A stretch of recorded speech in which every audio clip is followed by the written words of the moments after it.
গুরুদেব, আজ আমার হৃদয় খুব ভারী। একসময় আমি কারো জীবনের সব কিছু ছিলাম, তার হাসি, তার স্বপ্ন, তার প্রতিটি দিনের আনন্দ। সে আমাকে বলতো আমি তার পৃথিবী, তার শ্বাস, তার জীবনের কারণ। কিন্তু আজ সেই মানুষই আমাকে ভুলে গেছে। আজ আমি তার কেউ নই। এই পরিবর্তন কেন হয় গুরুদেব? ভালোবাসা কি সত্যিই এত অস্থির, নাকি এর পেছনে কোনো গভীর আধ্যাত্মিক সত্য লুকিয়ে আছে? গীতা, বেদ, পুরাণ, শিবপুরাণ, বিষ্ণুপুরাণ এবং সনাতন ধর্মের আলোকে আপনি কি আমাকে এই রহস্যের সম্পূর্ণ ব্যাখ্যা দিতে পারেন, যাতে আমি বুঝতে পারি কেন একজন মানুষ হঠাৎ এতটা বদলে যায় এবং কেন এক সময়ের অমূল্য সম্পর্ক একদিন অর্থহীন হয়ে যায়? হে কন্যা, তোমার বেদনা শুধু তোমার নয়, এটি মানব জীবনের এক চিরন্তন অভিজ্ঞতা। এবং এই প্রশ্নের উত্তর খুঁজতে গেলে আমাদের সাধারণ দৃষ্টিভঙ্গি ছাড়িয়ে আধ্যাত্মিক জ্ঞানের গভীরে প্রবেশ করতে হবে। শোনো মন দিয়ে, গীতায় শ্রীকৃষ্ণ অর্জুনকে বলেছেন যে এই জগতের সব কিছুই অনিত্য, অর্থাৎ পরিবর্তনশীল। যা আজ আছে তা কাল নেই, এবং যা কাল নেই তা আবার অন্য রূপে ফিরে আসে। মানুষের মন, অনুভূতি, সম্পর্ক সবই এই পরিবর্তনের অধীন। তাই যখন তুমি বলছো একসময় তুমি তার সব কিছু ছিলে আর আজ তুমি তার কেউ নও, এটি আসলে জগতের স্বাভাবিক ধর্ম। কিন্তু এই সাধারণ সত্যের আড়ালে লুকিয়ে আছে আরও গভীর একটি তত্ত্ব, যা বেদ ও উপনিষদে বর্ণিত হয়েছে। আত্মা একা আসে এবং একাই যায়। সে কোনো সম্পর্কের দ্বারা সত্যিকারে আবদ্ধ নয়। আমরা যেসব সম্পর্ককে নিজের বলে মনে করি, সেগুলো আসলে আমাদের কর্মফলের দ্বারা গঠিত সাময়িক বন্ধন। যখন সেই কর্মের ফল শেষ হয়ে যায়, তখন সম্পর্ক ধীরে ধীরে দূরে সরে যায়। এখন পুরাণের আলোকে বোঝো। বিষ্ণুপুরাণ ও অন্যান্য গ্রন্থে বলা হয়েছে যে ভগবানের লীলা আমাদের শেখায় কিভাবে আসক্তি থেকে মুক্ত হতে হয়। শ্রীকৃষ্ণ নিজেও বহু সম্পর্কের মধ্যে থেকেও কখনো আসক্ত হননি। তিনি ভালোবাসতেন, কিন্তু সেই ভালোবাসা ছিল নিঃস্বার্থ এবং মুক্ত। তাই তিনি কখনো কারো উপর নির্ভরশীল হননি। এই শিক্ষা আমাদের জন্যও প্রযোজ্য। এখন শিবপুরাণের তত্ত্ব বোঝো। শিব নিজেই বৈরাগ্যের প্রতীক।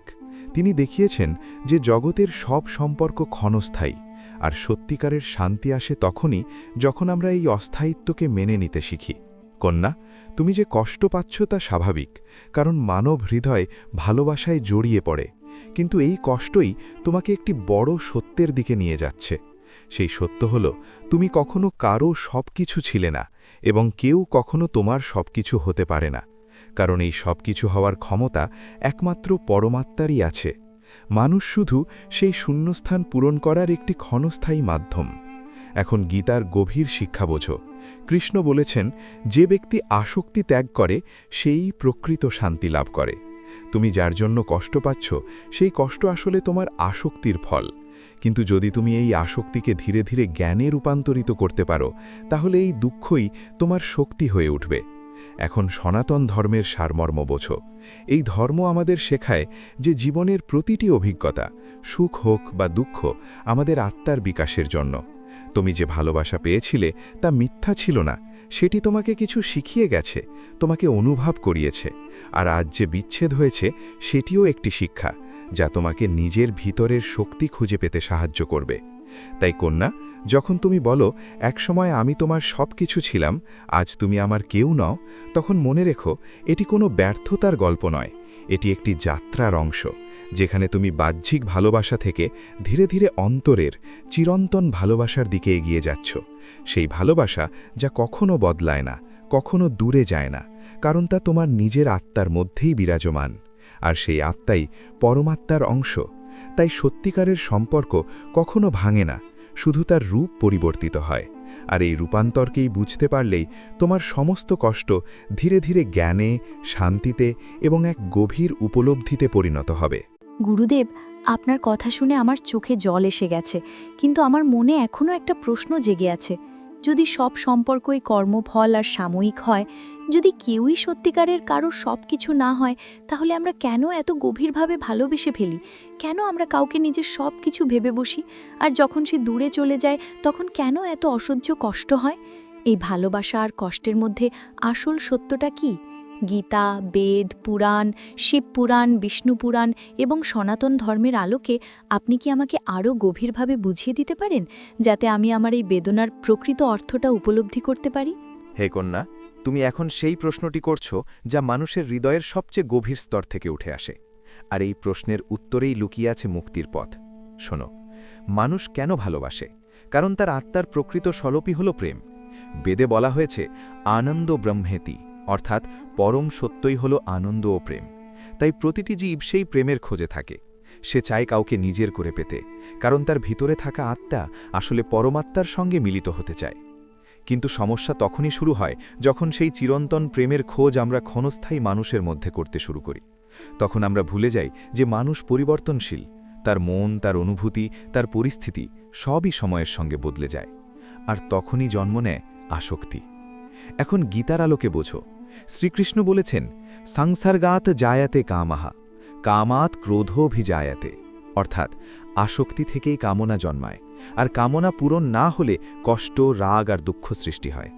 তুমি যখন কাউকে নিজের সবকিছু ভেবে ফেলো, তখন তোমার মনে একটি প্রত্যাশা তৈরি হয়। সে সবসময় তোমার থাকবে, তোমাকে ভালোবাসবে, তোমাকে ছেড়ে যাবে না। কিন্তু যখন বাস্তবতা সেই প্রত্যাশাকে ভেঙে দেয়, তখনই হৃদয়ে অসহ্য যন্ত্রণা সৃষ্টি হয়। এখন পুরাণের দৃষ্টিতে বোঝো। শ্রীকৃষ্ণের লীলায় আমরা বারবার দেখি যে তিনি ভক্তদের ভালোবাসা দেন, আবার তাদের থেকে দূরেও সরে যান। এটি কোনো নিষ্ঠুরতা নয়, এটি একটি শিক্ষা, যাতে ভক্ত বুঝতে পারে যে সত্যিকারের প্রেম কোনো বাহ্যিক উপস্থিতির উপর নির্ভর করে না। এখন শিব পুরাণের তত্ত্ব বোঝো।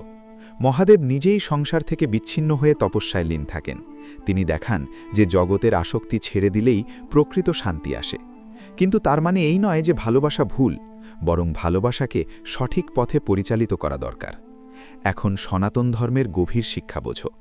এই ধর্ম আমাদের শেখায় আসক্তি নয়, অনাসক্তি, অর্থাৎ ভালোবাসো কিন্তু বেঁধে রেখো না, অনুভব করো কিন্তু হারানোর ভয়ে নিজেকে ভেঙে দিও না। কন্যা, তুমি যে দুঃখ পাচ্ছ সেটি আসলে তোমার হৃদয়ের বিশুদ্ধতার প্রমাণ। তুমি সত্যিকারের ভালোবেসেছ, তাই তুমি কষ্ট পাচ্ছ। কিন্তু এই কষ্টই তোমাকে একটি বড় উপলব্ধির দিকে নিয়ে যাবে। এখন একটি গভীর সত্য শোনো। যখন কেউ তোমার জীবন থেকে চলে যায়, তখন সে তোমার কিছু কেড়ে নিয়ে যায় না, বরং তোমার ভিতরে একটি শূন্যস্থান তৈরি করে। আর সেই শূন্যস্থানই তোমাকে নিজের ভিতরের শক্তি, নিজের আত্মার সঙ্গে সংযোগ স্থাপন করার সুযোগ দেয়। গীতায় কৃষ্ণ বলেছেন, উদ্ধারে দাত্মনাত্মনম, অর্থাৎ নিজের আত্মার দ্বারাই নিজেকে উন্নত করো। তুমি যদি এই দুঃখকে শুধু ক্ষতি হিসেবে দেখো, তাহলে তুমি ভেঙে পড়বে। কিন্তু যদি এটিকে একটি শিক্ষা হিসেবে দেখো, তাহলে তুমি আরও শক্তিশালী হয়ে উঠবে। এখন শেষ সত্যটা বোঝো। যে মানুষ একসময় তোমার সবকিছু ছিল, সে আসলে তোমার জীবনের একটি অধ্যায় ছিল, একটি শিক্ষক ছিল, যে তোমাকে ভালোবাসার স্বাদ দিয়েছে, আবার বিচ্ছেদের মাধ্যমে তোমাকে নিজের আসল শক্তি চিনতে সাহায্য করছে। তাই কন্যা, যখন তুমি বলো আজ আমি তার কেউ নই, তখন মনে রেখো তুমি নিজের কাছে সবকিছু, তুমি পরমাত্মার অংশ। আর সেই সম্পর্ক কখনো ভাঙে না, কখনো বদলায় না। তাই বাহ্যিক সম্পর্কের ভাঙনকে ভয় পেও না, বরং এটিকে গ্রহণ করো, বোঝো এবং এর মধ্য দিয়ে নিজের আত্মার দিকে এগিয়ে যাও। কারণ শেষ পর্যন্ত সত্যিকারের ভালোবাসা বাইরে নয়, তা তোমার নিজের ভিতরেই লুকিয়ে আছে। আর একবার তুমি সেটা খুঁজে পেলে, তখন আর কোনো বিচ্ছেদ, কোনো কষ্ট তোমাকে ভাঙতে পারবে না, বরং প্রতিটি অভিজ্ঞতা তোমাকে আরও গভীর, আরও শক্তিশালী এবং আরও শান্ত করে তুলবে।